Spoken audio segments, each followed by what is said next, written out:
mais c'est être là où Dieu te veut. Et surtout, ne pas abandonner les convictions de Dieu sur toi. Il arrivera des moments aussi sombres. Il nous avait été annoncé depuis le 31 janvier de l'année 2022, au passage de l'année 2023, que cette année aura beaucoup de tumultes. Ma prière, c'est que tu restes constant. Le vent soufflera, la tempête se déchaînera, les montagnes chancelleront. La Bible dit, ceux de l'Éternel agiront avec fermeté. Cette fermeté vient des dons de l'Esprit. Le Seigneur a dit, je ne vous laisse pas orphelins.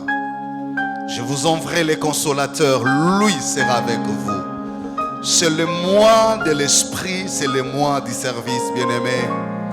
Je voudrais que tu te laisses comme un don. Comme l'a dit la chorale éternelle, j'aimerais juste m'offrir à te servir jusqu'à la fin de mes jours.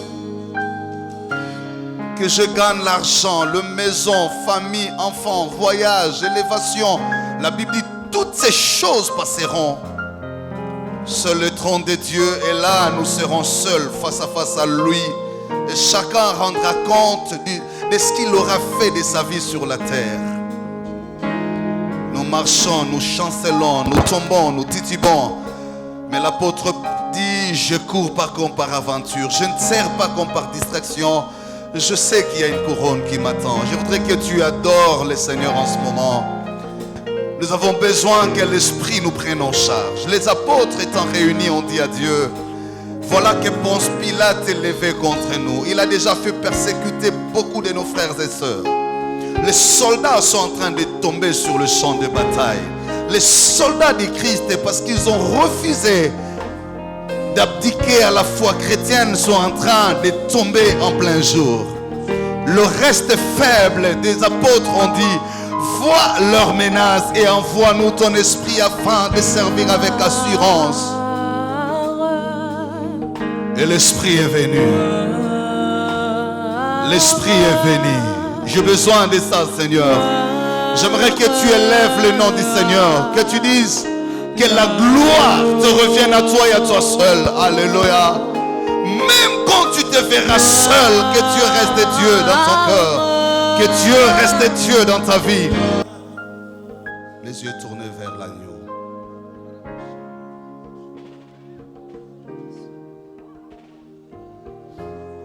La Bible dit, lorsque le Fils de l'homme sera élevé dans sa gloire, il attirera tout le monde vers lui.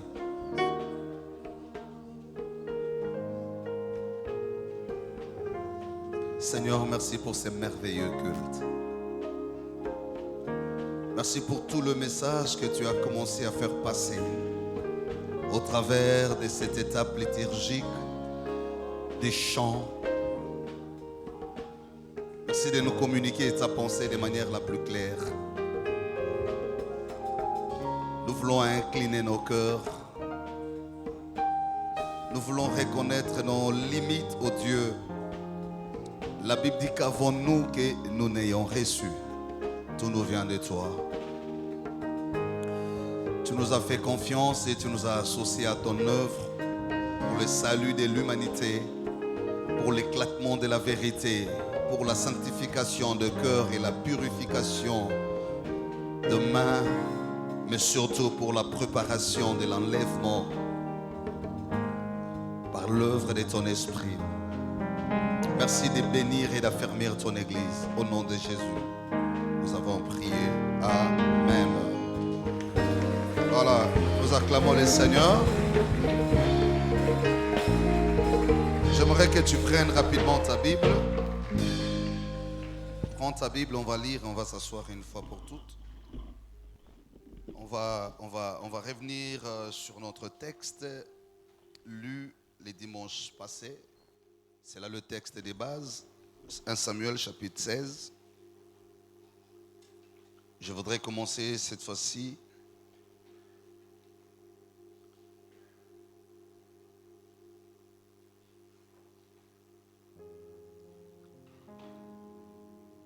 je cherche le verset qui va nous amener directement.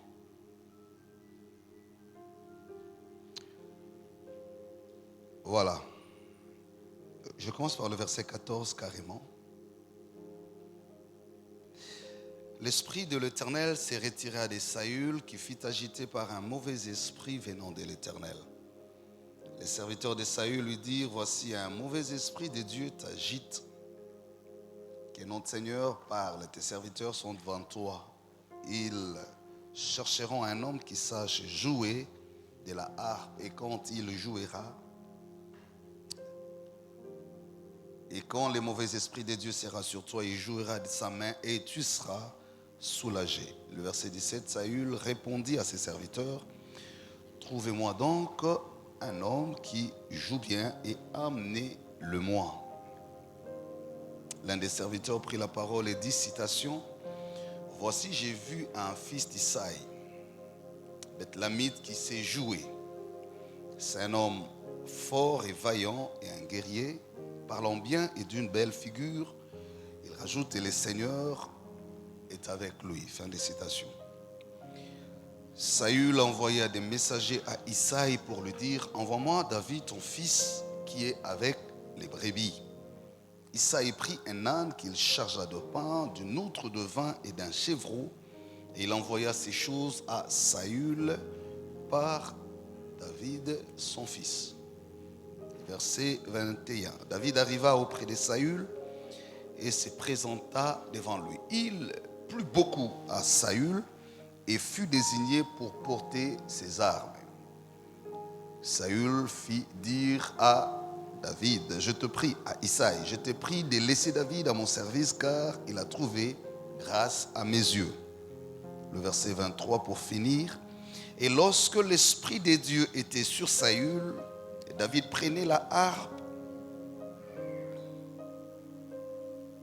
jouait de sa main, Saül respirait, alors plus à l'aise et se trouvait soulagé, et les mauvais esprits se retiraient de lui. Parole du Seigneur. Nous rendons grâce à Dieu. Je reviens sur le verset 23, c'est très symbolique. Et lorsque l'Esprit de Dieu était sur Saül, David prenait la harpe et jouait de sa main. Saül respira alors plus à l'aise et se trouvait soulagé, et les mauvais esprits s'est retirés de lui. Si vous lisez attentivement ces versets, il y a une sorte de contradiction. Si vous les lisez attentivement, vous avez l'impression qu'il y a quelque chose qui ne va pas. On dit lorsque l'Esprit de Dieu. Mais ici, l'Esprit, on ne l'écrit pas avec E capital. E minuscule, qui se rapporte à l'esprit humain. Mais on dit lorsque l'Esprit de Dieu était sur Saül, David prenait la harpe, jouait. Et qu'est-ce qui s'est passé? Il se sentait bien, et l'esprit, les mauvais esprits de Dieu et les mauvais esprits s'est retiré et s'est trouvé soulagé. Finalement, quel était l'esprit? L'esprit avant présenté comme celui de Dieu, mais lorsqu'il se retire, il prend la forme de l'esprit mauvais. Quelqu'un qui fait l'exégèse va se demander, est-ce l'esprit est à la fois de Dieu et mauvais, ou qu'est-ce qui se passe? C'est là que je voudrais m'introduire pour rappeler encore une fois les caractères théologiques de ces livres de Samuel. Je l'ai dit le dimanche passé, c'est parmi les rares livres théologiques qui présentent une dialectique dans les œuvres de Dieu, qui montre clairement que Dieu peut être lui-même auteur de certaines situations, difficiles soient-elles, mauvaises soient-elles, mais il peut en être l'auteur. Si vous lisez déjà son premier chapitre, le livre de Samuel présente le récit d'Anne, par exemple, où la Bible dit clairement Anne que Dieu avait rendue stérile. La théologie qui se cache derrière les livres de Samuel est celle qui attribue aussi à Dieu la responsabilité des choses qu'on attribuerait facilement au diable.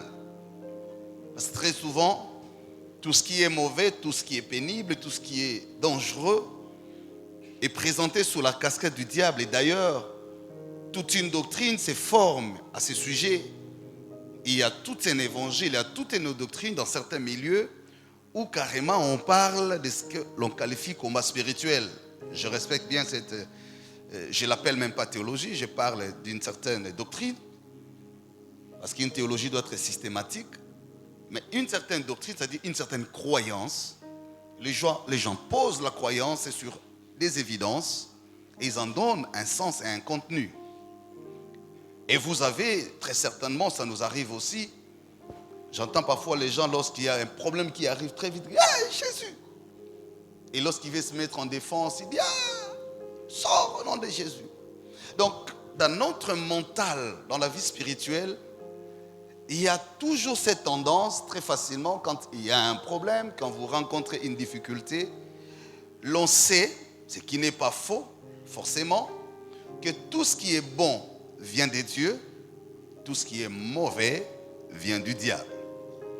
Et même quand nous nous mettons à prier, nous nous engageons justement à lutter contre ce qui est mauvais au nom de Jésus, sachant que cela vient du diable. Et surtout que Jean chapitre 10, verset 10 le dit.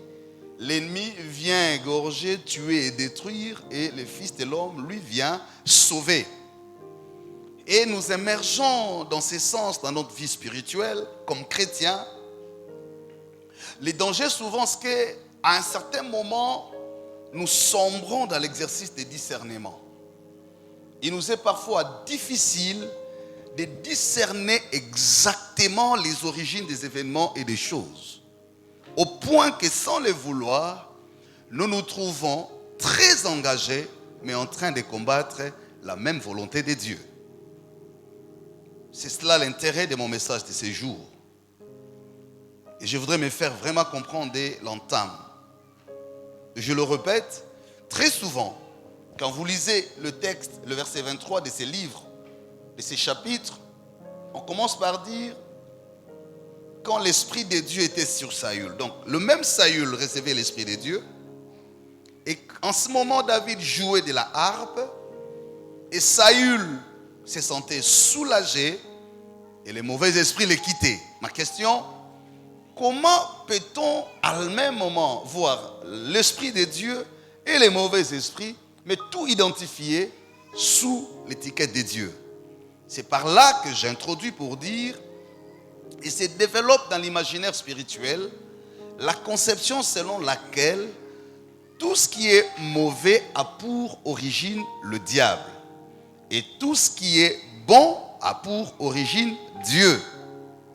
C'est une forme tacite de reconnaître au diable ce que l'on appellerait le pouvoir de la création. On dirait que Dieu a créé tout ce qui est bon et le diable de son côté vient créer tout ce qui est mauvais. Et de là, on assiste à un dualisme entre le bon et le mauvais. Ce qui n'est pas le cas, c'est ce que je voudrais corriger justement.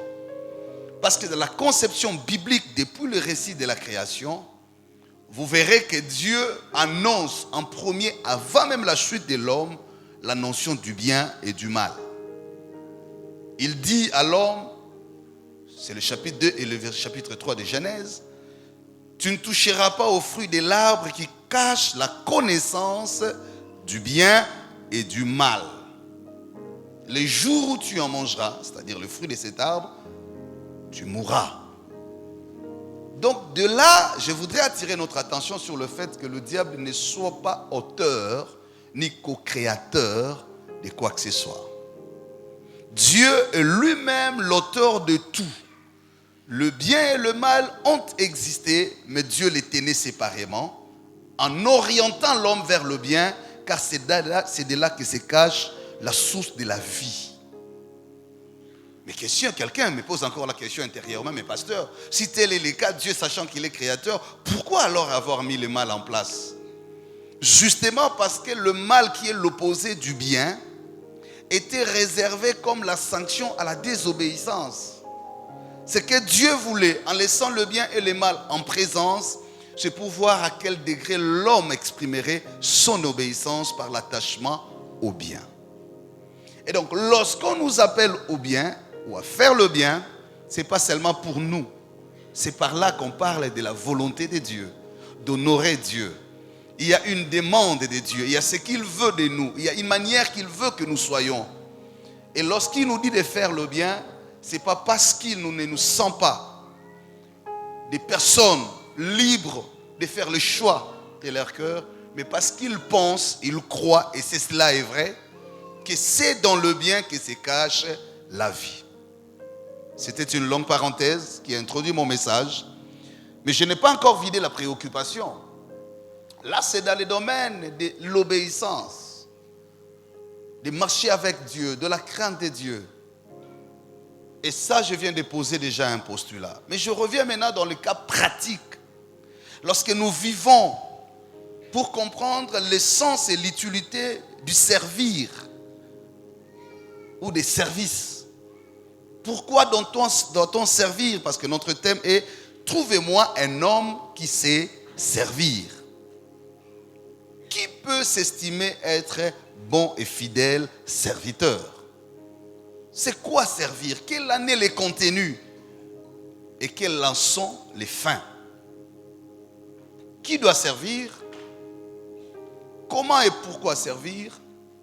Et jusqu'où il faut aller dans le service? Voilà les questions qui vont traverser mon enseignement de ce jour. Je vous ai dit que j'étais tenté de donner un enseignement et qui fait suite à ce qui a été dit le dimanche dernier. David, finalement, qui est au centre de ce texte de 1 Samuel, je l'ai expliqué le dimanche passé, n'était pas déjà connu. L'histoire ici commence avec Saül qui était le roi. Le dimanche passé, j'ai eu le temps d'expliquer pourquoi le choix de Saül. Ça tombe en Benjamin et pourquoi lui, pourquoi sa caractéristique. En résumé, j'ai rappelé le fait que chaque appel correspond au programme de Dieu. Et Exode chapitre 17 nous montre comment Dieu avait pris un engagement de sanctionner un peuple, les Amalécites, qui fut le premier peuple à s'opposer contre le passage d'Israël dans le désert. Et c'est le combat qui est repris dans le récit biblique où vous voyez Moïse en train de lever les mains à la montagne, soutenu par Aaron et Hur. Et à côté, à la vallée, il y avait Josué qui se battait. Et c'est une bataille très dure et qui a fait beaucoup de morts dans les camps d'Israël. D'ailleurs, la Bible dit, quand Moïse levait les mains, Israël était vainqueur, mais quand il les baissait, il perdait. Et Israël a enregistré beaucoup de pertes. C'est à la fin de cette bataille que Dieu a fait ses serments pour dire « Je sanctionnerai, je punirai ces peuples par qui le scandale est arrivé parce qu'il s'est opposé au passage d'Israël dans le désert et vers Canaan. » Cette opposition s'est montrée comme étant pas seulement l'opposition contre Israël, mais l'opposition contre la volonté de Dieu. Parce que Canaan étant la récompense de Dieu à Israël, le résultat de la consécration et de l'alliance de ses pères, Abraham, Isaac, Jacob, Dieu ne pouvait pas tolérer que quelqu'un vienne s'y opposer. S'y opposer, disais-je. Donc l'opposition était vue comme étant le fait d'empêcher Dieu, de par son autorité, d'accomplir quelque chose qu'il avait d'avance arrêté. Et pour comprendre cela, vous revenez en Genèse chapitre 15. C'est là que Dieu était en train de faire cette promesse de sortir son peuple de la maison de la servitude par une grande main et l'amener vers le pays qui coule le lait et le miel. Donc, empêcher les schémas de Dieu était autre chose que s'opposer à la souveraineté de Dieu. Voilà pourquoi cela était non négociable.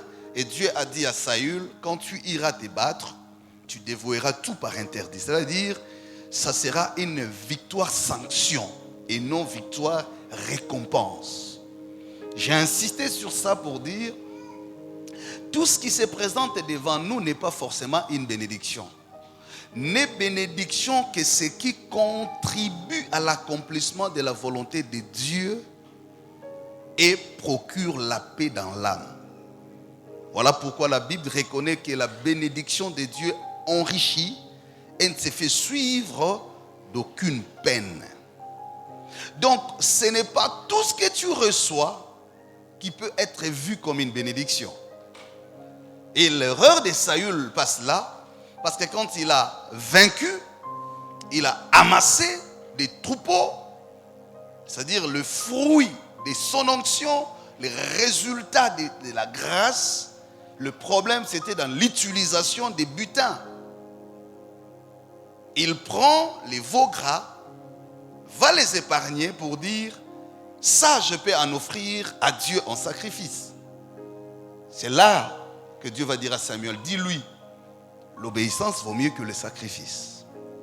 Ce n'est pas que Dieu ne voulait pas du sacrifice, mais n'est sacrifice admissible devant Dieu que c'est lui qui rentre dans le terme de la volonté de Dieu.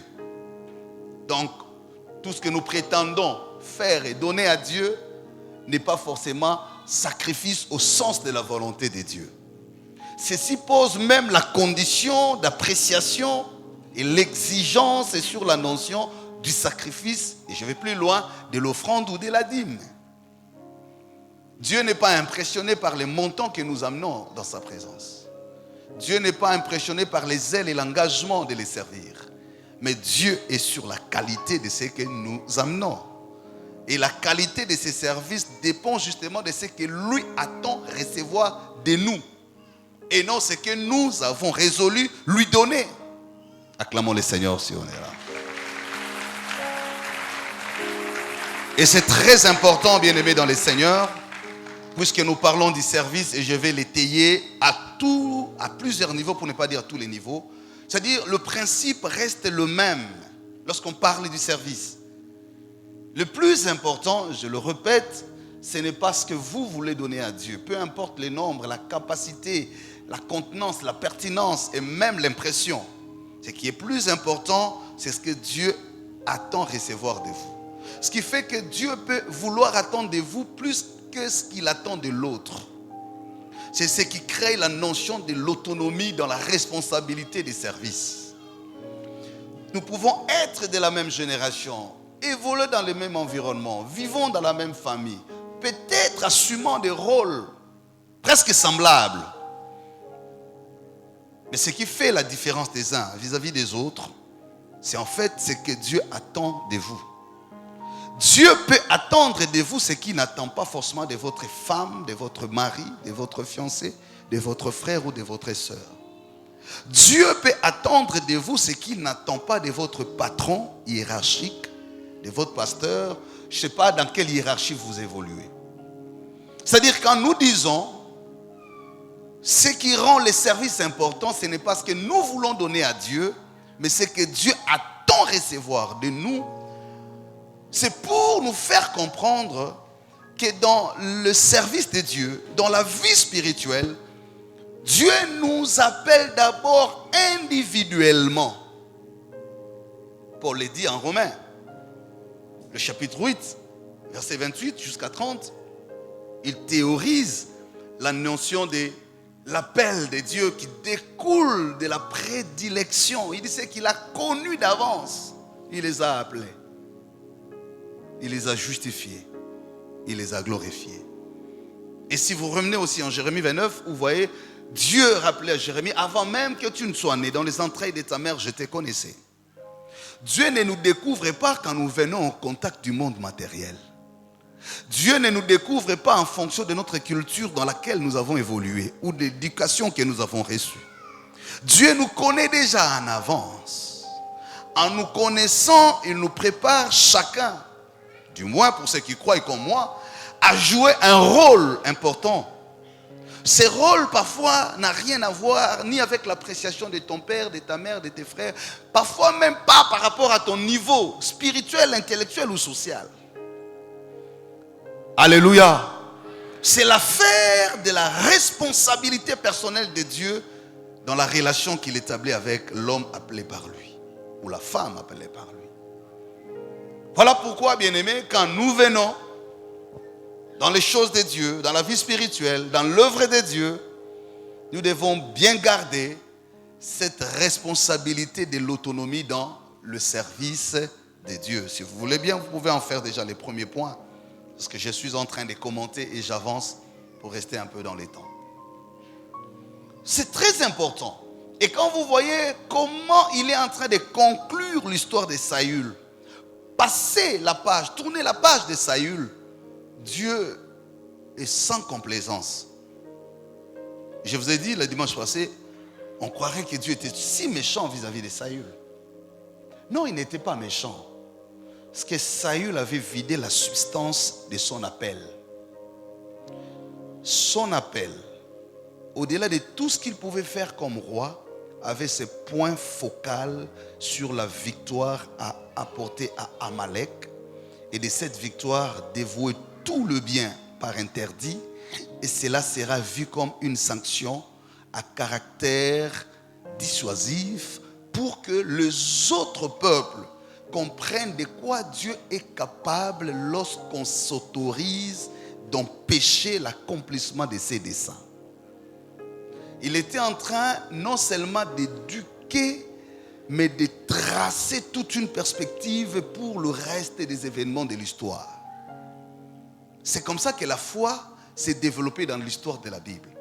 Il y a des actes que Dieu ne répète pas deux fois, mais qui consistaient à un fondement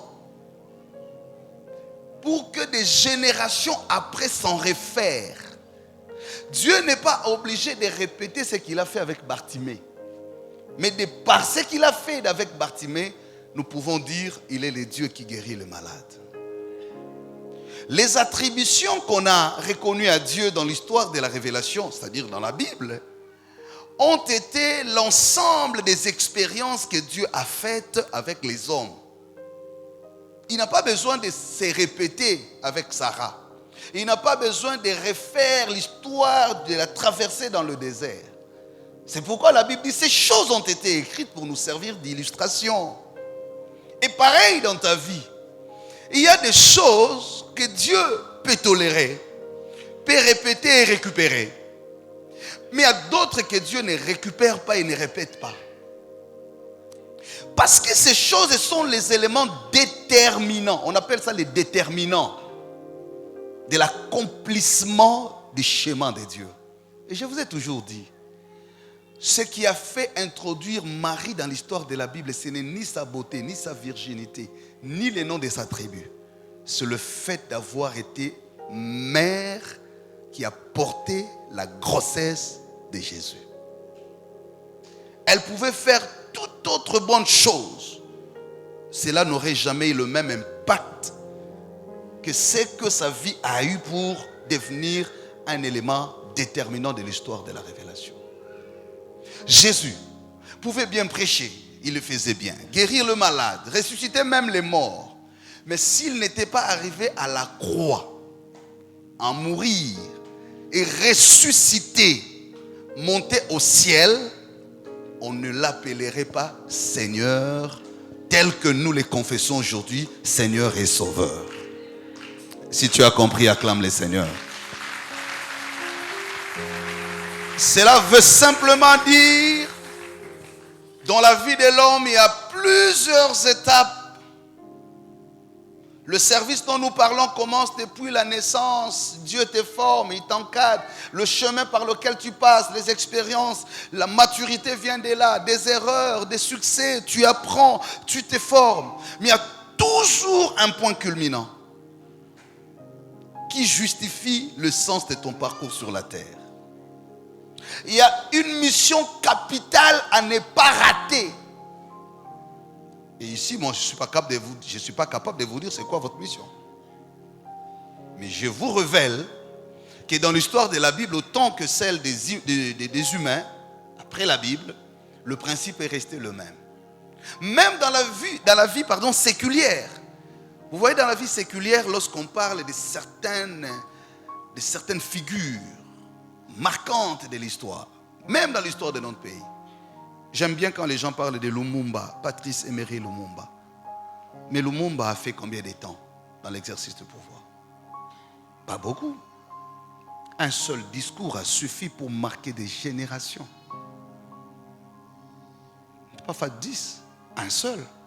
Un seul acte peut changer la direction de toute une génération. Lorsque vous lisez des grandes figures du monde, même des figures bibliques, les gens parlent d'Élie, Élie, puissant Élie. Mais Élie a prophétisé combien de fois? Parce qu'aujourd'hui, on a des prophètes qui ont des prophéties à tout moment, pour tout et à tout le monde. Ce qui est très compliqué. Les gens croient qu'être un grand prophète, c'est répéter des paroles à tout le monde. Toi, j'ai vu ceci, cela. Toi, ce n'est pas ça qui rend un grand prophète. Vous pouvez répéter des choses qu'on peut répéter sans prier. Vous pouvez dire des choses qu'on peut s'imaginer psychologiquement. Ce n'est pas ça. Et je vois les gens très impressionnés. Je ne suis pas en train de faire les débats sur le prophétisme ici. Mais je dis, quand vous lisez des grandes figures prophétiques, ils n'ont peut-être prophétisé que 2 fois. Mais des prophéties qui ont donné la direction à des générations. On n'a pas besoin de dire, non, moi Dieu me montrait, d'ailleurs, le nom, ton nom commence par A, K, Ki, Ko. C'est comme des théâtres là, parfois. Vous dites, mais après, on te dit, ton nom commence par A, B, C, D. Ok, mais après. Ça donne quoi? Ça a quel impact dans la vie spirituelle? Mais les gens sont dans tous ces spectacles-là. Les gens donnent même les couleurs des vêtements que tu avais mis il y a 2 jours. Mais les devins font ça aussi, non? Vous ne savez pas? Le magicien peut aussi faire ça. C'est ce qu'on appelle les diseurs de bonne aventure. Ça, c'est parce qu'il impacte la spiritualité. Pour une église mature comme la nôtre, nous avons besoin d'aller au-delà de ces choses-là. Elles peuvent être très bonnes, oui. Mais c'est vraiment pas ça là où. C'est pas là où il y a le focus. À quoi Dieu t'a appelé? Que tu prennes le temps de prendre distance de ta propre vie pour te questionner. Dans un domaine ou un autre. Je vous ai dit dans ces domaines, peut-être pour toi c'est seulement dans ces mariages-là où tu es. Le grand service, je vous ai donné l'exemple de Marie. Elle devient mère de Jésus. Elle était fiancée à un homme Joseph. Mais la lignée de Jésus comme fils de David n'est pas reconnue par Marie, mais par Joseph, qui n'était pas son père biologique. Si on appelle Jésus fils de David, ce n'est pas grâce à Marie. Il est fils de David de la part, si vous lisez Matthieu 2, la généalogie de Jésus, on n'insère pas Marie. On identifie Jésus dans la généalogie abrahamique qui passe par Adam, David, grâce à Joseph. Mais Joseph n'était pas son père biologique. C'est par la vertu de l'Esprit Saint. Comment vous comprenez ça? C'est-à-dire, il y a quelqu'un qui n'a joué le rôle que d'identifier Jésus dans la trajectoire historique. Le mérite de Joseph, c'est ça. Donc, la mission que Dieu lui a donnée, c'est pourquoi quand il a voulu rompre avec Marie, Dieu lui dit, attention, reste là. Peut-être que lui-même n'a pas compris pourquoi je dois être là, parce qu'il a déjà un enfant, elle a déjà une grossesse, elle va avoir un enfant. Moi, je voulais épouser une fille vierge qui devrait être la mère de mes enfants. Bon, c'est comme si il a dit, bon Dieu, tu me l'as déjà pris, non? Dieu dit non, ton importance ne s'arrête pas là. Tu as un grand rôle à jouer. Tu as un service à rendre. Et peut-être que Joseph lui-même ne se rendait pas compte que c'est lui en fait qui a donné à Jésus l'identité. Il lui a donné les origines humaines. Parce que si Joseph n'était pas là, certes il allait naître, mais on ne saurait pas l'identifier dans la lignée généalogique. On dirait le fils mystérieux de Marie. Or, s'il n'avait pas de lignée généalogique, il n'entrerait pas dans les codes prophétiques. Car Genèse 49 attribuait la mission du salut au Shiloh. Et le Shiloh devrait venir de la lignée de Judas. Et celui qui rentre dans la lignée de Judas, c'est David. Et lorsqu'on l'appelle fils de David, c'est qu'on lui reconnaît l'onction du Shiloh, c'est-à-dire l'onction du Messie. Et donc le Messie, c'est le Christ. Il n'a pas été Christ que parce qu'il est né de la vertu de l'Esprit, mais parce qu'il est rentré dans les circuits prophétiques. Et celui qui lui ouvre la porte du circuit prophétique, c'est Joseph. Mais qui n'était pas son père biologique. Si tu as compris, acclame bien le Seigneur. Il y a beaucoup de mystères dans la parole de Dieu. Parfois, tu peux te sous-estimer. Peut-être Dieu a mis un enfant qui n'est pas ton fils ou ta fille biologique. Et toi, tu penses que ta responsabilité est limitée du fait que ça ne soit pas ton fils biologique. Voilà pourquoi les gens échouent dans leur mission. Tu peux te dire, celle-là n'est pas mon père ou ma mère biologique, je n'ai que faire d'avec lui. Les gens parfois se détachent de leur connexion, de leur point focal du destin parce qu'ils jugent mal les choses. Combien de gens ont rejeté leur communauté d'origine au motif d'une frustration, mais sans savoir que leur destin est rattaché à la communauté. Suivez-moi très bien. C'est comme ça qu'il faille éviter d'être inutile dans le parcours. Lorsque vous voulez aller partout sauf à l'essentiel, vous vous perdez dans le détail. J'ai vu des gens se détacher. C'est pas pour rien Joseph, même quand la famille l'a détaché par haine, en Égypte, il n'a pas oublié ses origines réelles. Et lorsque ses frères sont venus, il n'a pas utilisé la vengeance pour assouvir sa soif ou apaiser son cœur.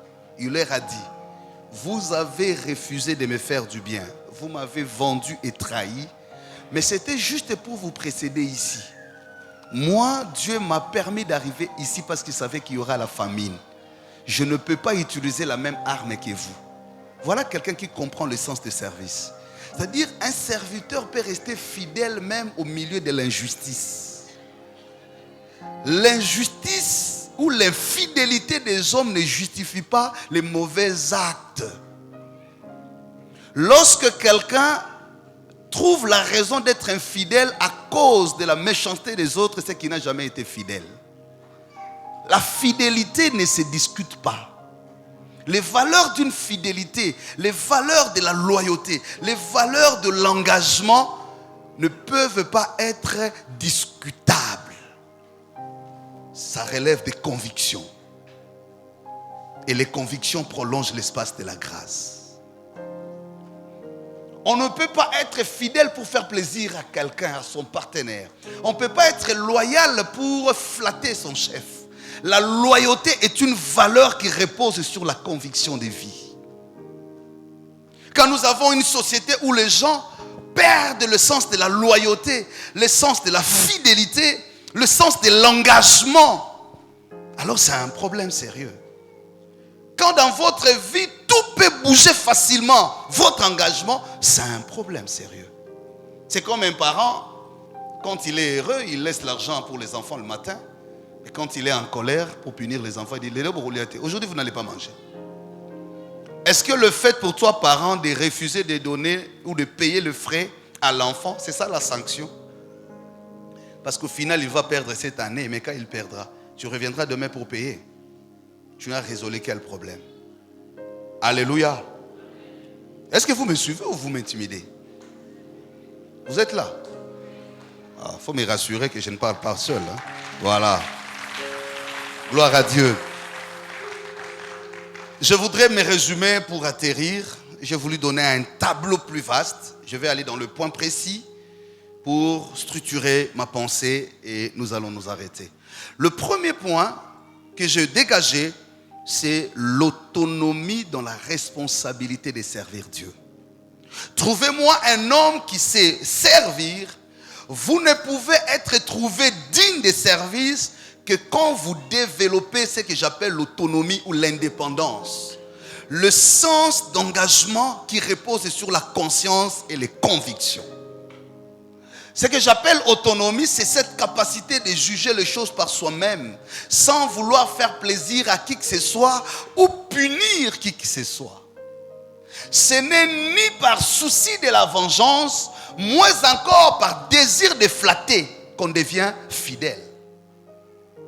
Un serviteur, l'engagement d'un serviteur ne repose pas sur le gain, le bénéfice, mais sur le devoir. Ce n'est pas en fonction de ce que tu attends recevoir que tu dois déterminer le degré de ton engagement. Il y a des services pour lesquels il n'y a pas de salaire matériel et physique, et pour lesquels on trace l'histoire aux générations. Il y a des services pour lesquels on n'aura pas beaucoup de fanatiques, mais qui donnera l'éducation à toute une génération. Il y a des services pour lesquels on ne sera pas honoré et élevé, mais on aura maintenu les équilibres dans une génération. Il y a des services pour lesquels on ne sera pas récompensé, mais on aura été la source du salut pour plusieurs. Bien-aimés dans le Seigneur, ce qui détruit notre génération, notre société d'ici et même au niveau universel, c'est que le monde est en train de perdre de plus en plus le sens du service. C'est le capitalisme plus avancé et prononcé qui veut à ce que tout soit réfléchi sur base d'intérêt. Les gens ne sont en relation que sur base d'intérêt. Même au niveau individuel, même au niveau familial, même au niveau étatique, même au niveau des États. On vous dit clairement, il n'existe pas d'amitié dans ces domaines. C'est un domaine d'intérêt. Même quand vous mourrez, on vous tue comme des animaux. Tant que leur intérêt n'est pas menacé, ce n'est pas leur affaire. C'est comme ça qu'on peut avoir cette catégorie, même au niveau de la gouvernance de la société. Que le sang coule, tant que ça ne touche pas mes intérêts, ça m'est égal. Que les gens pleurent, tant que ma famille est à l'abri, ce n'est pas mon affaire. Mais parfois nous ne les ressentons pas. Nous qui sommes peuple, parfois nous ne les ressentons pas, nous qui sommes chrétiens. Et malheureusement, nous nous mêlons dans tout ça. On perd la sensibilité de reconnaître ou d'entendre le cri de détresse. Chacun ne s'engage que là où il y a son intérêt. Et ça va même dans des vies qui se débouchent sur le mariage. J'entends bien. J'aime bien ces débats quand j'entends mes soeurs ou mes frères. Surtout j'aime bien. Bon, les soeurs, je ne vous attaque pas. J'aime toujours ce discours. J'attends la volonté de Dieu. Même lorsqu'il faut faire le choix dans le mariage. Je crois très peu à cette théorie-là. Non, c'est la mobile à Vinanga. J'attends l'homme de ma vie, que Dieu me montre. Très souvent, ce qu'on dit là, Dieu me montre, en fait, on cherche l'homme qui correspond aux critères de ses yeux. Mais on se cache derrière Dieu. Comment quelqu'un à qui tu as dit non le matin parce qu'il était chômeur, quand il est engagé, il commence à toucher $3,000, non. Le kuta. Et vous mettez des prophéties dedans. Et il y a même des gens qui mettent des prophéties comme ça pour mentir. Jamais quelqu'un, quand il vient de Londres, de Paris, même quand on te dit qu'il vient, tu n'as même pas le temps, non, à tout ensemble. Je vais demander à Dieu. Parce que tu estimes que là, ce n'est que le bon, le bien, le vrai. Et nous qui venons de Bolobo, de Maïndombe, il faut commencer à discerner même mon nom, comment on écrit ça. C'est là. Alléluia. Et ça écroule les fondements de la société. Tout ceci pourquoi nous perdons l'essence du service. Le bonheur devient comme un cadeau. Chacun veut aller là où il trouvera un bonheur déjà conçu. Mais très peu sont prêts à travailler pour construire, produire le bonheur. Une soeur me disait, hey, papa Nassina Nyokwami, j'ai déjà fait longtemps dans le célibat. Moi, là, encore commencé les fiançailles avec quelqu'un qui se cherche. Non. J'ai déjà fini l'école de la patience. Moi, maintenant, c'est le prêt à prendre.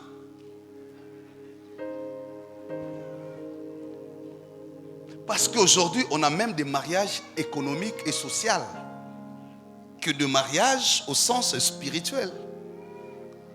Parce que chacun, quand il veut aller, il dit, je vais voir mon bonheur dedans. Ce n'est pas mauvais, je ne suis pas contre. Mais je suis en train d'insister, le bonheur n'est pas un cadeau que tu veux recevoir de l'autre. Mais c'est le résultat d'un travail qui construit ensemble. Les gens ne veulent pas travailler, mais ils veulent envier là où les autres ont travaillé pour en bénéficier. Et ce qui est encore grave, celui qui n'a pas travaillé et qui bénéficie du fruit du travail des autres, quand il arrive là, il détruit même ce que lui n'a pas construit. Ce qui est encore grave. Quelqu'un bâtit quelque chose, une entreprise avec douleur, avec sacrifice, Tu trouves l'économie quelque part, mais quand toi tu viens, tu commences à dégrader. Et quand tu quittes là, personne ne sait envier ses postes. Donc après toi, c'est les déluges, quoi. C'est compliqué. Parce que justement, nous perdons le sens du service. Et c'est comme ça que nous perdons la compassion, l'humanité, les bons sens. Et même dans les églises, on s'est rempli. Même parfois, les pasteurs que nous sommes, le plus grand intérêt, c'est de savoir qu'il te signe. Ma bonne, ça coûte combien? Et bon culte, le jour où il y a eu beaucoup d'offrandes et de dîmes. Et quand même on va faire une activité, on veut savoir combien on va gagner.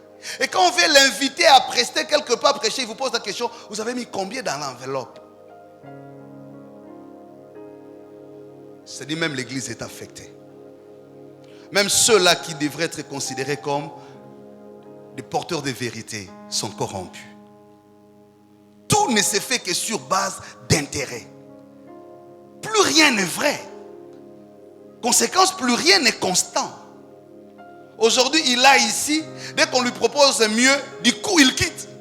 C'est pourquoi même des relations sont instables. C'est pourquoi même la vie politique est polluée. Transhumance. Quelqu'un, quand vous l'écoutez parler le matin, on dirait qu'il a rencontré les anges.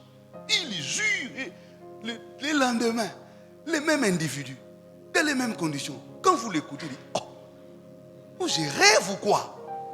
Les gens n'ont plus la fierté, la dignité, le sens de la parole, l'engagement de dire ça c'est ma croix, ça c'est mon fardeau, je le ferai avec volonté, avec joie, c'est mon fardeau. Alléluia.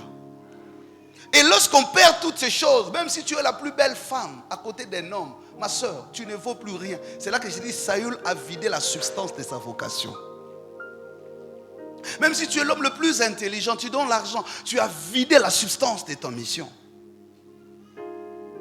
Nous ne pouvons pas être des gens qui s'engagent dans la précipitation sans avoir la capacité de faire un jugement. Je dis bien un discernement. Savoir à quoi Dieu m'appelle et en quoi je m'engage. Les engagements, ce ne sont pas des choses qu'on prend à la légère. Le matin, tu prends tel engagement. Le soir, tu prends un autre. Le lendemain, tu prends un autre. Et finalement, tu n'as rien pris. Tu promets le matin, tu promets à midi, tu promets le soir, tu promets demain. Finalement, tu n'as rien promis. Parce que rien n'est pris au sérieux. Il n'y a pas de sens des paroles. Pas de fierté dans sa propre dignité. Pour dire, ça si je ne le fais pas, c'est toute ma réputation qui est mise en mal. Mais on tombe dans la vengeance, on tombe dans la justification. Tout ce qui arrive, c'est l'autre. Personne ne veut s'assumer. Tout ce qui arrive, non, c'est le diable. Non, c'est les démons. Non, ce sont les sorciers de la famille. C'est là que j'ai commencé mon message pour dire, on a l'impression de tout attribuer au diable. Quand c'est mal, attention, les livres de Samuel nous enseignent que Dieu lui-même peut aussi être auteur, peut bloquer le chemin, peut rejeter, peut freiner. Tu peux entrer dans une prière, jeûne, prière, amène telle offrande, tu amènes. On va à la montagne, on prie, tu descends. Amène tel autre bijou, autre pang. Si Dieu a déjà s'est arrêté là, il s'est arrêté. Je prie que Dieu ne s'arrête pas dans ta vie. Je prie que ta grâce continue. Voilà pourquoi tu as droit d'écouter ces messages avec attention.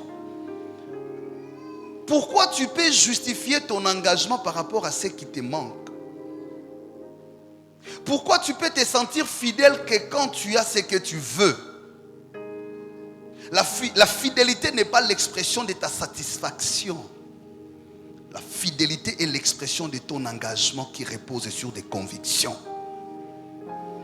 Ce n'est pas en fonction de ce que tu reçois que tu deviens fidèle. Là, ce n'est pas la fidélité, c'est la flatterie.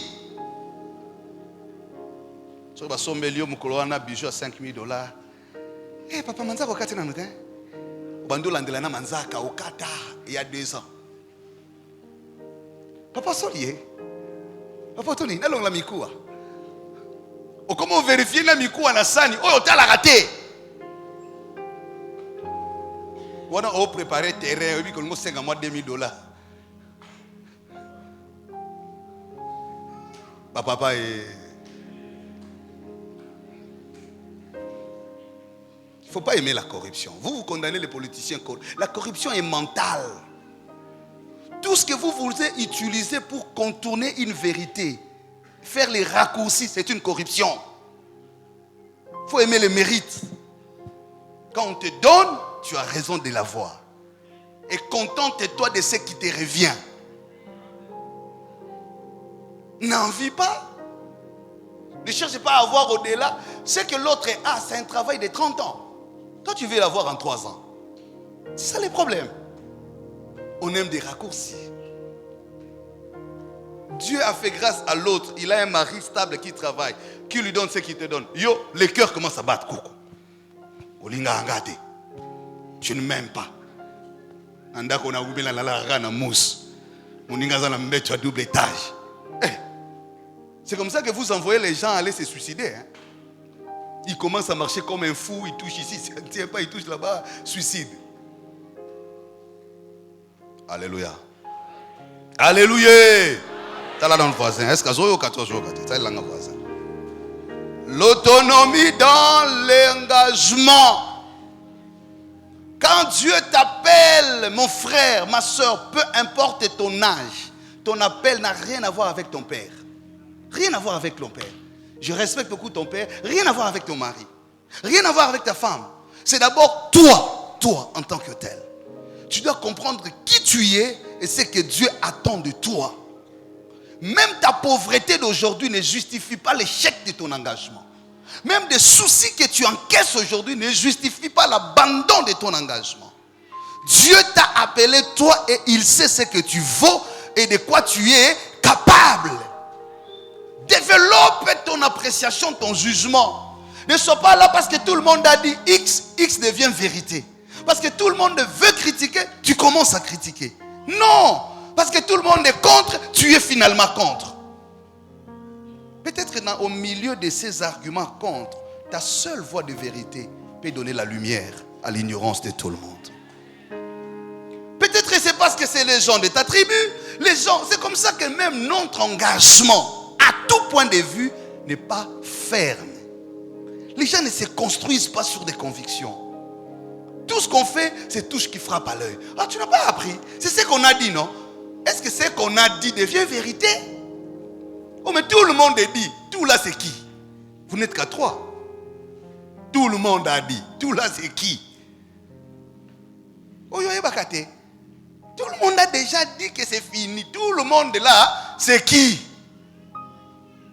Mais tout le monde peut le dire, oui.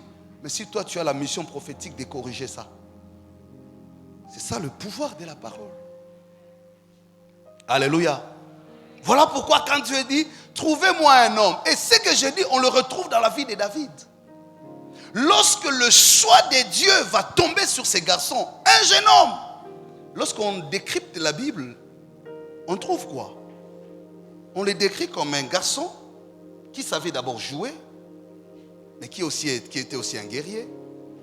Et Dieu était avec lui. C'est un garçon qui avait appris à se développer à l'écart de la famille. La Bible dit il gardait les troupeaux. Et il s'exposait à des grands dangers, notamment les ours, les lions, selon le texte de la Bible. Il le dit lui-même en Samuel 17. Quand les lions et les ours venaient à ma poursuite, j'ai combatté. C'est-à-dire, David que nous découvrons ici, ce n'est pas d'abord l'onction qui fait sa valeur. Suivez-moi bien. Les titres ne donnent jamais la même valeur que la personnalité. Quelqu'un peut avoir les titres. Titre académique, titre professionnel, titre dû à son rang, mais sans avoir la personnalité. Dieu ne construit pas sur nos titres. Dieu construit sur notre personnalité. Tu peux ne pas avoir des fonctions officielles, mais tu vaux plus que ceux qui sont sur le trône. Arrêtez d'attribuer le respect, la confiance aux gens en fonction de leur titre. Quelqu'un peut ne pas avoir fait de grandes universités, mais sa valeur dans le rôle du destin vaut plus que ceux qui ont fait des grandes universités. Tu peux ne pas être apprécié de par ta beauté physique. Cela n'influence en rien la valeur liée à ton rôle. Je m'adresse à certaines femmes qui par moments se torturent pour rien. Vous voyez une femme, il s'enferme à la maison, il entre en salle de bain, il se regarde. Ah, est-ce que moi vraiment je suis jolie? Il commence à pleurer. Elle met les crayons. Oh, et Mati. Ah, elle enlève. Elle fait 2 heures du temps pour s'en convaincre. Elle est son miroir. Nous sommes nini. On sait bien.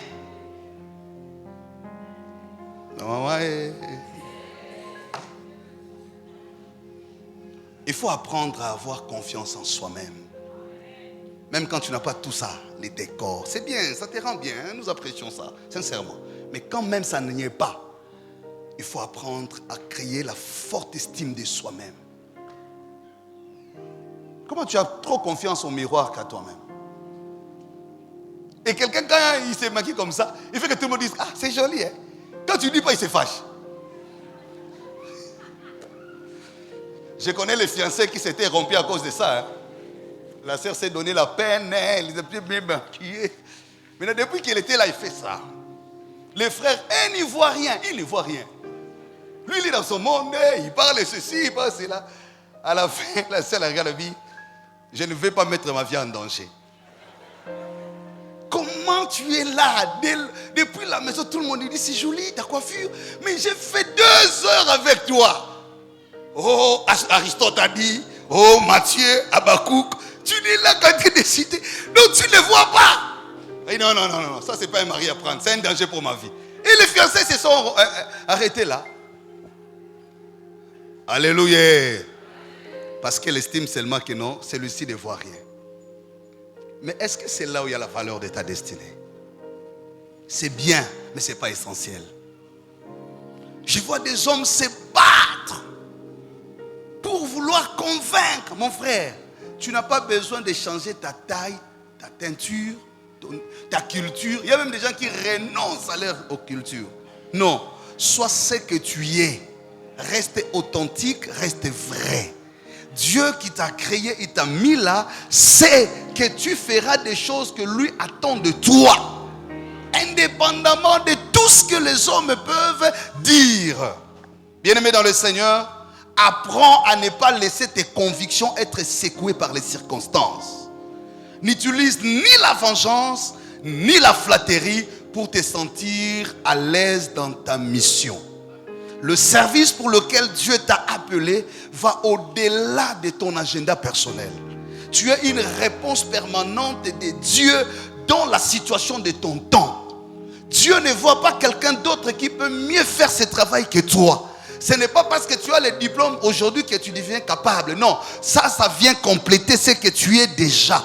David, la Bible dit, il était un homme qui savait prendre distance. Il pouvait battre les lions, tuer les ours, parce qu'il ne s'était pas plaint pour dire, vous m'avez laissé les fardeaux de toute la famille, vous mangez, moi je dois garder les troupeaux, et à la fin c'est vous qui mangez, et moi vous me... Non, bien aimé, si c'est à cela que Dieu t'a appelé, je ne dis pas que tu dois être esclave, je ne dis pas que tu n'as pas droit de réclamer ou d'avoir ce qui te revient de droit, mais je te dis seulement, reste fidèle à ton engagement. Ça peut ne pas te donner l'impression aujourd'hui d'être récompensé, mais au ciel c'est lui qui t'a appelé. C'est que sans toi il n'y aura pas un équilibre. Ce qui a attiré l'onction de Dieu dans la maison d'Isaïe, c'est un homme du nom de David. Deuxième chose, et c'est la vérité que je vais donner, mon frère, pour être serviteur dont on a besoin, soit celui qui attire la grâce. La grâce n'est pas seulement la chose vers laquelle on va, La grâce n'est pas seulement ce que l'on cherche ou ce que l'on veut obtenir des autres. La grâce, c'est aussi la chose qu'on reconnaît en toi par les autres. C'est aussi cette capacité de changer le schéma des hommes, de faire déplacer des gens qui ne pouvaient jamais entrer dans la famille, de faire respecter la famille, de faire respecter l'organisation, de faire respecter l'église, de faire respecter la nation. Je prie que Dieu nous donne des hommes et des femmes capables de bouger les lignes. Là où les gens sont en train de tenir des réunions, tu n'es même pas là. Mais qu'eux-mêmes se rendent compte. La Bible dit, on cherchait quelqu'un. Mais j'aime ça. Avant même que les hommes ne le trouvent, lui David, Dieu d'abord l'avait identifié. Je prie que cette année, le ciel t'identifie. Que le ciel se déplace vers toi. Que ce ne soit pas seulement toi qui vas à la montagne pour chercher l'adresse du ciel, mais qu'à un moment le ciel dise, pour ce qui se passe au Congo, pour ce qui se passe à Lista, pour ce qui se passe dans la maison de son père, il est la seule réponse valable. Je prie que tu sois la réponse valable à la crise de ces temps. La Bible dit qu'il y avait une crise. Dieu ne voulait plus de Saül. Alors l'onction était en train de planer. Où irait l'onction? Parce que l'onction doit reposer sur quelqu'un. Mais Dieu a rejeté Saül. Samuel pleure. Il fait un deuil. Dieu lui dit, ne pleure plus sur Samuel. Mais Samuel dit, mais Seigneur, je vais arrêter de pleurer, mais que deviendrait le sort de l'onction et la royauté en Israël? Parce que tu as déjà inauguré le temps de la royauté, tu ne peux plus reculer. Dieu savait qu'il ne va pas détruire tout le royaume à cause d'un homme. Dieu savait, il ne va pas brûler tout le royaume à cause d'un homme. Dieu savait, il ne permettra pas qu'on attaque Israël à cause de l'échec de Saül. Il dit, ne pleure plus sur lui, j'ai déjà trouvé un remplaçant. Je prophétise, je prie, je le déclare, que tu sois dans la réserve stratégique de Dieu. Au milieu de cette crise qui frappe l'humanité, la crise des valeurs, la crise d'identité, la crise de vision, la crise d'engagement, que tu sois cet homme, cette femme qui sera la vraie réponse de Dieu. Si notre société est en difficulté, parce qu'il y a la crise d'homme, il y a la crise de vision, il y a la crise d'engagement, il y a aussi la crise des compétences. Je dis que Dieu suscite des hommes et des femmes au milieu de nous, même ceux qui nous suivent en ligne, même ceux qui vont suivre après. Telle est ma prière de la race de David, un homme qui est dans la réserve de Dieu, méconnu du public, non identifié sur la liste, mais seul le trône de Dieu le connaissait. Même pas quand personne ne te connaît, tu n'as pas besoin de forcer la note. Affermis ton engagement dans la consécration, affermis ton don dans la crainte, dans l'amour de Dieu, dans l'obéissance à sa parole. Aujourd'hui tu as l'impression que ça ne paye pas. Les jours qui sont en train d'arriver, le ciel t'identifiera. Quand le ciel parle de David, son père n'a pas postulé pour lui. Quand le ciel parle de David, lui-même n'a pas postulé pour lui-même. Quand le ciel parle de David, Samuel le prophète ne le connaissait pas. Je dis à quelqu'un, ni ton père, ni ta mère, ni ta femme, ni ton mari, ni tes enfants, personne n'est informé de ce qui est en train d'arriver dans le reste des temps. Le rôle que tu vas jouer, ma soeur, quand Dieu te mettra à côté d'un homme dans ton mariage, tu comprendras que c'est ici où je devrais être. Il te prépare, il est confiant en toi, il sait que tu es capable. N'entre pas dans les déceptions de ceux qui ont vécu la même situation que toi. Elles n'ont pas été préparées comme toi, elles n'ont pas eu la même mission que toi, elles n'ont pas la même appréciation de Dieu comme toi. N'entre pas dans les échecs des autres, qu'on ne vienne pas t'influencer en disant ici c'est seulement comme ça.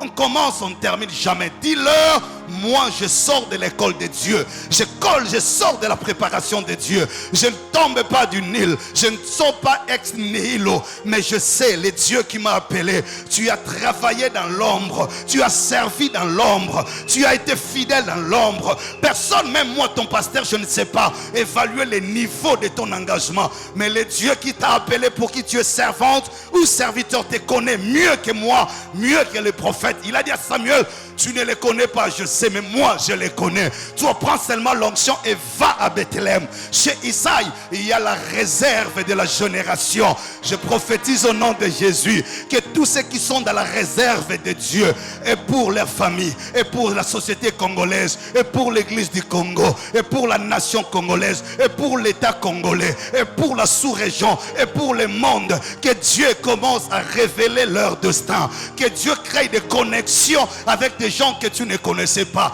David ne connaissait pas Samuel. Samuel ne connaissait pas David.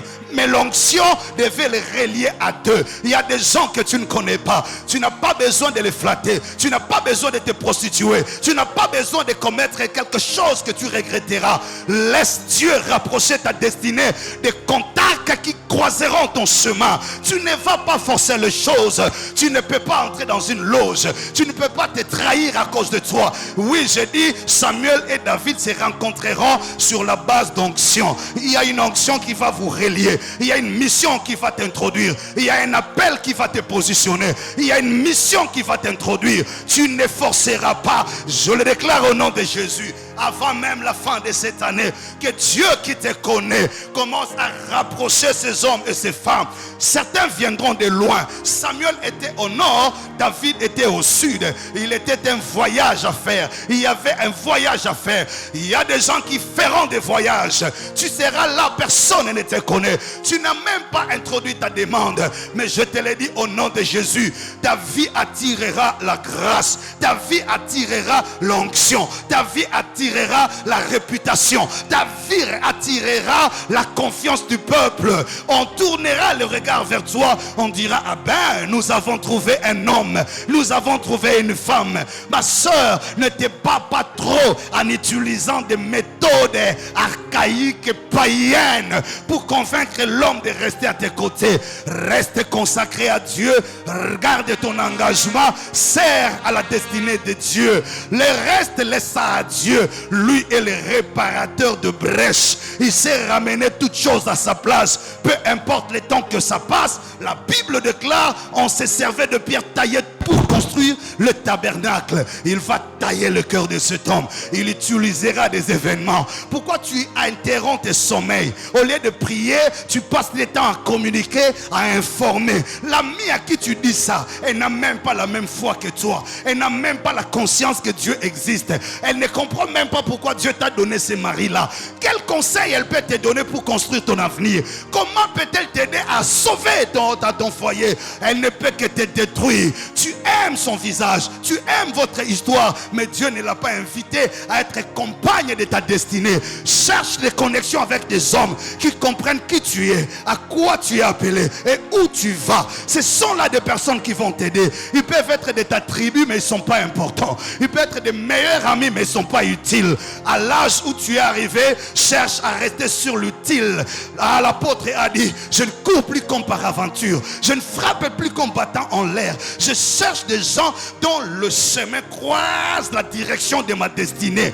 N'entre pas dans des organisations inutilement parce que les gens t'y ont invité. Prends le temps de réfléchir. Tu es la réponse de Dieu pour ta famille. Maman, même quand papa n'a rien compris, c'est toi qui maintiens l'équilibre de la famille. Ne fais pas comme lui. N'utilise pas ses pratiques. Papa, toi aussi, je te l'ai dit. C'est pas parce qu'on a dit que tu es autorisé de le faire. Sache qu'à chacun est réservé une récompense. Ne permets pas que Dieu te remplace là où il comptait faire avec toi. Que chacun de nous évalue ce qu'il a fait jusque-là et revient au pied de Dieu. Dis-toi non, non, non. Que ma vie attire encore les grâces. L'onction est allée chez Isaïe. Il y a un homme, je vais le dire bien comme prophète de Dieu. Il y a un homme qui ouvrira la porte de l'histoire à la famille de son père. Avant David, on n'a pas parlé d'Isaïe. Avant David, on n'a pas cité le nom de sa tribu. Mais grâce à la présence de David dans la maison d'Isaïe, on a commencé à parler d'Isaïe. Je dis, il y a quelqu'un qui ouvrira pour des générations la porte. Et cette personne, c'est toi. Que tu dises amen ou pas amen, c'est ton affaire. Moi, je le crois. Je dis, tu seras en train d'inaugurer une nouvelle génération. Des choses qui ne s'étaient jamais passées dans les royaumes du Sud. Considéré comme le petit royaume, considéré comme la petite maison. Mais grâce à la présence de David, il a changé le paradigme de la maison de son père. La royauté a retrouvé sa position prophétique. Tu feras retrouver à la maison de ton père sa position prophétique. Quand Dieu promettait à ton père, il te voyait toi. Quand il dirait, je consolerai il te voyait toi. Quand Dieu disait à cet homme-là, je t'élèverai, il ne voyait pas son diplôme, mais il te voyait toi à ses côtés. Cette femme de prière, cette femme de grand cœur, cette femme de grand sacrifice, cette femme qui a porté les injustices et les a absorbées par la puissance de l'amour. C'est pourquoi les faveurs vont de tes maris. Quand Dieu disait ton mari, quand Dieu disait à tes enfants, je vous bénirai, je vous élèverai, il ne voyait pas les enfants, mais il te voyait toi, cet homme qui a bâti l'église pour l'église, cet homme qui a fait des grands sacrifices. Il est toujours là à l'œuvre. Quand Dieu a besoin de lui, il est toujours là. De la race de Zacharie, Dieu dit, j'ai exaucé ta prière. Je prie que nous ayons ces hommes qui sont les portes d'entrée de la grâce dans une génération. Même quand Dieu veut frapper, Abraham a dit, auras-tu à tuer et les justes et les mauvais? Et s'il y a la présence des 10 justes, il a dit non, si j'en trouve 10, je ne tuerai pas. Oh, je prie que tu sois cet homme-là qui nous attire la grâce, le bonheur, pas de problème. Même quand Dieu disait, Ista sera une grande église, il ne me voyait même pas. Il ne voyait même pas un ancien. C'est toi qu'il voyait, parce qu'il sait que dans une année et demie, dans 6 mois, il va faire quelque chose avec toi. Il t'introduira dans un cercle, il t'introduira dans un milieu qui va changer même la réputation de l'église. Je suis en train de prophétiser au nom de Jésus. Quand Dieu parle, il faut savoir déchiffrer le langage de Dieu. Quand il disait à Bethléem, cette terre de Juda, tu n'es certes pas la moindre, il ne voyait pas tout Bethléem, il voyait la race de David, il voyait un berger derrière le troupeau, il voyait celui qui portera l'onction qui coule de la corne et non de la fiole.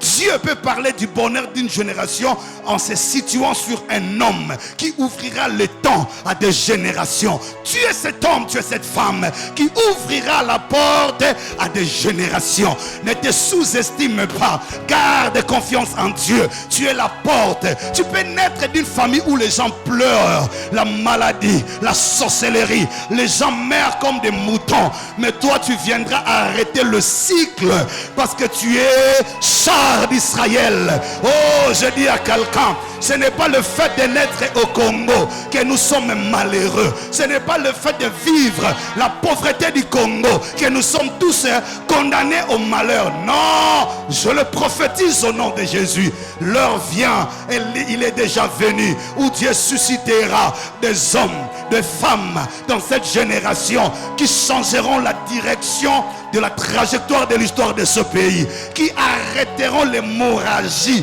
de l'écoulement du sang, l'hémorragie de la pauvreté, l'hémorragie de la corruption, l'hémorragie des antivaleurs qui ont pris place dans notre société.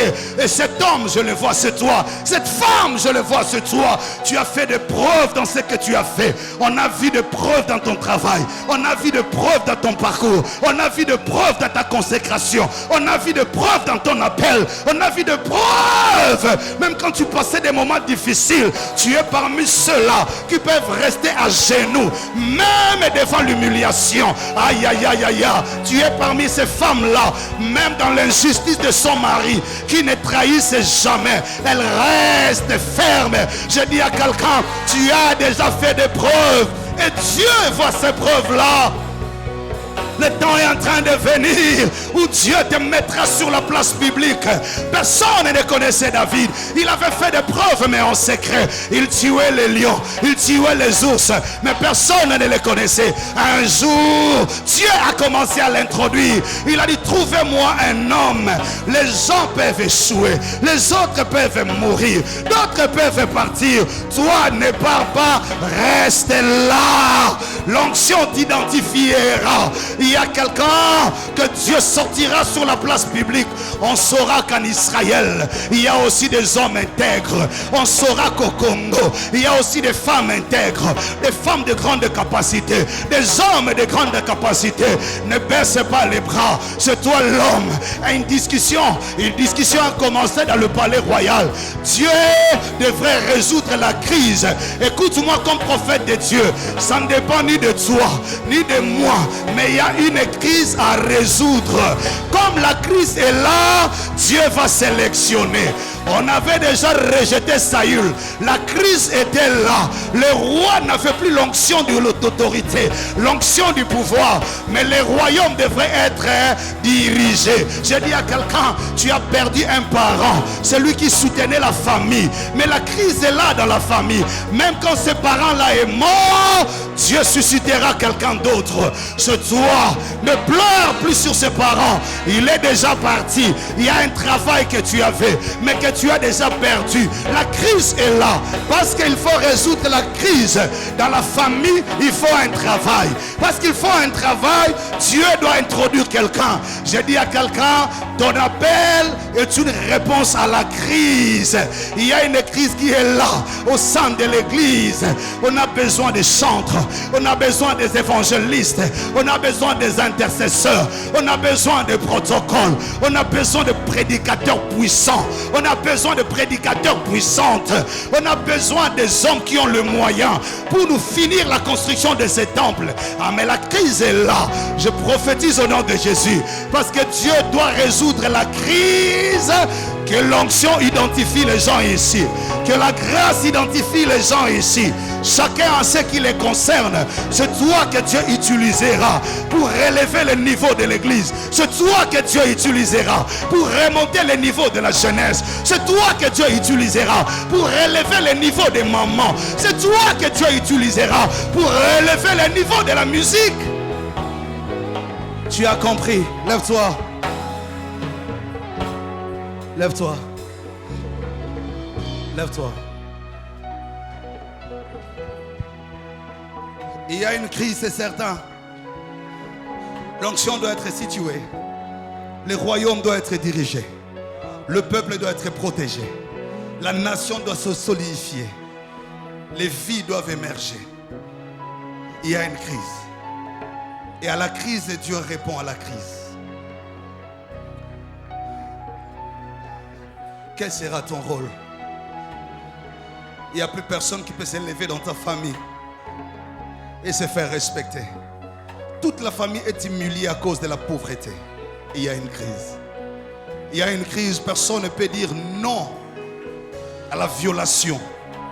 On viole comme on veut. On tue comme on veut. Personne ne sait dire non, c'est fini. Ça s'arrête là. Il y a une crise. Le temps est arrivé et nous avons besoin de l'onction, de la capacité divine. Reste calme. Reste calme. Les yeux fermés. J'entendais la voix du Seigneur retentir dans mes oreilles. Je vais prier pour une catégorie. Quand tu écoutais ces messages, tu sentais ton cœur bouillonner. Je n'ai pas de précision sur le travail que Dieu veut faire avec toi. Tout ce que Dieu m'a dit, il est en train de sélectionner des hommes et des femmes pour répondre à la crise.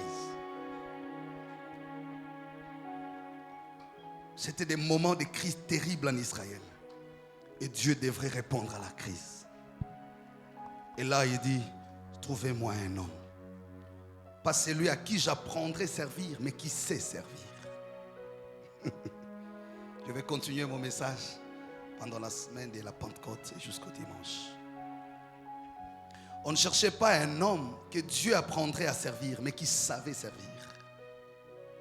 Savoir servir, c'est justement être conscient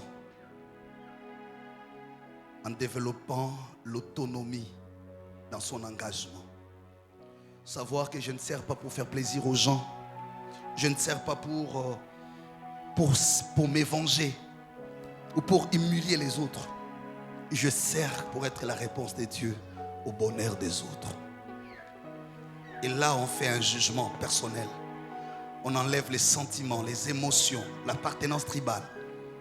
On est conscient. La deuxième des choses, c'est cet homme qui s'est beaucoup préparé, cette femme qui se prépare, en qui on trouve une personnalité sur laquelle on peut répandre l'onction. Pas un homme qui se cache derrière les titres, une femme qui se cache derrière la beauté, derrière ceci, cela. Non, qui a construit sa personnalité. Je vous ai dit, Dieu construit sur la personnalité et non sur les titres. l'onction vient couvrir la personnalité. Il faut déjà avoir un cœur, des passions et des compassions pour avoir les fardeaux de l'onction. Il faut déjà être un homme très déterminé, un homme de conviction pour avoir les leaderships. Il faut déjà au départ être quelqu'un qui sait garder l'harmonie, qui sait maintenir la paix avant d'être au centre comme l'arbre sous l'ombre duquel les autres peuvent se cacher. D'abord, cette personnalité. Un homme sérieux, une femme sérieuse, engagée, qui comprend l'essence des choses, qui ne vient pas en spectateur, qui ne vient pas parce qu'il a l'habitude de venir. Il n'est pas là pour écouter qu'est-ce qu'on va dire ou parce que c'est un dimanche, mais un homme dont le cœur est attaché à l'œuvre. D'abord, et c'est sur ces cœurs-là que Dieu va déverser l'onction. Je voudrais faire cet appel. Tu sens que tu as un service à apporter, mais tu n'as jamais pris l'engagement de servir Dieu. Je te demande de venir devant, très rapidement. Je vais prier pour toi. Nous sommes debout, j'aurai 2 appels. Le premier, c'est qu'ils n'ont jamais pris un engagement de servir Dieu. Maintenant que vous écoutez ces messages, vous dites non, j'ai perdu mon temps. Je vais m'engager à servir Dieu. D'abord au sein de l'église, mais aussi dans ta famille. Je ne dis pas que dans l'église. Dans l'église, ça va venir aussi. Si tu sens que c'est pour servir dans l'église, viens. Dans la chorale, je vais être partenaire. Je vais être dans l'équipe de nettoyage. Je vais entrer dans la musique. À l'écodime, viens, que Dieu te bénisse. Ne perdons pas le temps, je n'ai pas beaucoup de temps à perdre. Viens, tu sens que non, je veux maintenant prendre un engagement à servir Dieu. Ou même que tu avais un engagement que tu as déposé à un certain moment, suite à des explications que tu maîtrises seul, moi je ne sais même pas. Certainement tu étais fatigué, tu étais frustré.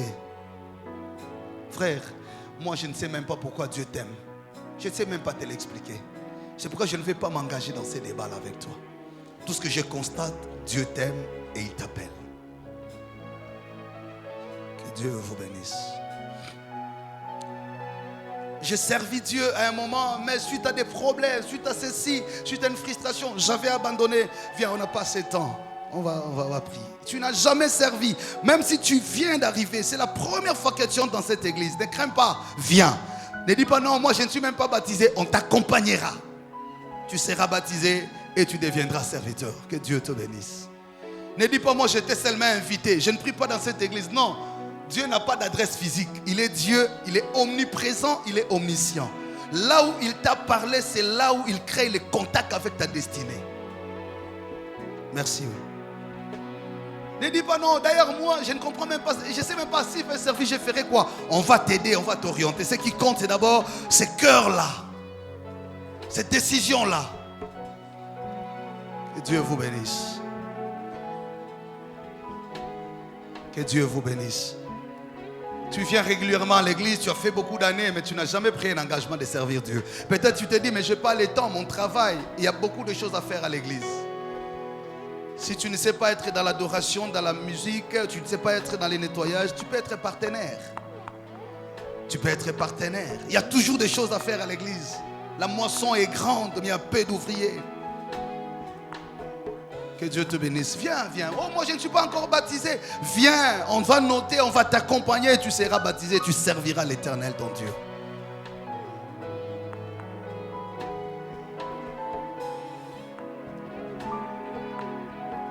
Que le Seigneur te bénisse. Je n'attends que toi parce que je vais prier. Voilà. Que Dieu te bénisse. Voilà, je prie maintenant. Seigneur,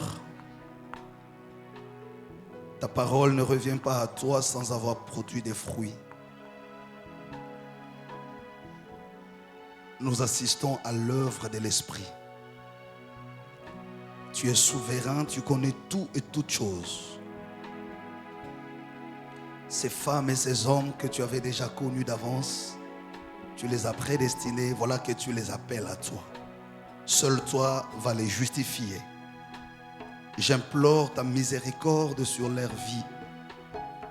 Puisque la Bible dit ceux que tu appelles, tu les justifies. Ceux-là bénéficient de ta grâce. Qu'ils retrouvent la paix dans leur cœur. Au moment où nous prions, quand tu touches les cœurs, c'est que tu déposes aussi la grâce.